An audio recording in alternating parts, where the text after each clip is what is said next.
આયુર્વેદિક આજે આપણે ફરી મળ્યા છીએ તો એક દિવ્ય વનસ્પતિનો પરિચય મેળવશું, જેને આપણે ગુજરાતીમાં કુકડવેલ કહીએ છીએ અને હિન્દીની અંદર સોનૈયા અને સંસ્કૃતની અંદર દેવદાણી તરીકે એને ઓળખવામાં આવે છે.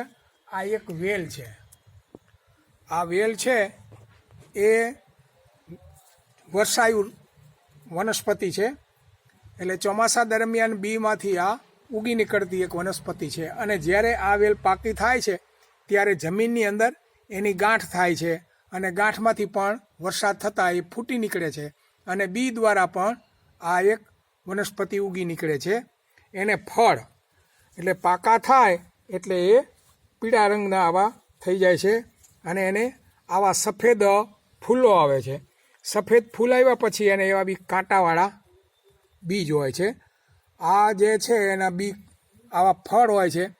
આ ફળ છે એ આપણે કંકોડાના ફળ જેવા જ ફળ હોય છે, પણ એમાં થોડોક ફેરફાર હોય છે. આની અંદર કાંટા થોડાક વધારે હોય છે, ઓમાં ઓછા હોય છે.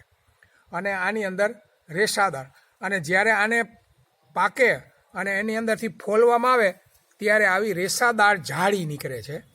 આવી રેસાદાર જાળી,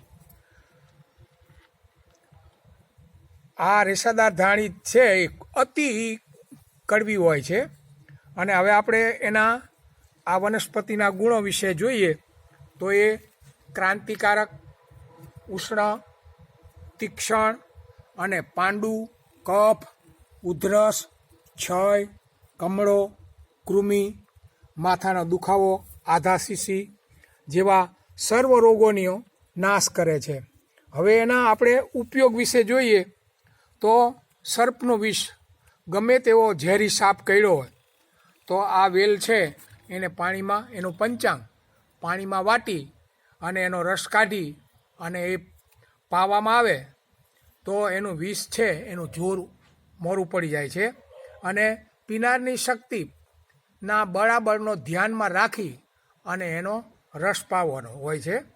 એટલે એનો જો વધારે પડતો રસ દેવાઈ જાય તો દર્દી થોડોક બેભાન થાય છે, એટલે કે નિંદ્રામાં આવી જાય છે.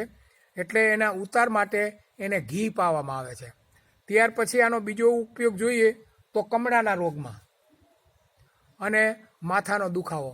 કમળો થયો હોય તો આપણે જે આ એની જાળી જોઈ, આ જાળીનો સૂકવી અને એનો પાવડર કરી અને ખાલી કેટલો પાવડર લેવાનો છે એની આંગળી આપણી અડીએ અને જેટલો આપણા આંગળીમાં ચોંટે એટલો લઈ અને બંને નાકની અંદર સૂંઘવામાં આવે એટલે જે મગજની અંદર જે કમળીના પીળા કફ જેવા હોય એ સ્રાવ છે એ નાક વાટે બહાર નીકળી જાય છે. અને જો નાકની અંદર બળતરા થાય તો એની અંદર ઘી લગાવવામાં આવે છે. અને આધાશીશીની અંદર પણ એવી જ રીતે આનો પાવડર કરી અને ખાલી પાવડરમાં આંગળી બોળી અને સૂંઘવાથી જે છીકો આવી અને આધાશીશી અને માથાનો દુખાવો મટે છે. આવી આ એક આપણે દિવ્ય વનસ્પતિ જે કુકડવેલનો આપણે આજે આ પરિચય મેળવો. ખાસ એના તો એક ફળ અને સફેદ એના રંગના ફૂલો આ વાડની અંદર દરેક જગ્યાએ ઉગી નીકળતી, ગુજરાતની અંદર આ દરેક જગ્યાએ વનસ્પતિના વેલા જોવા મળે છે.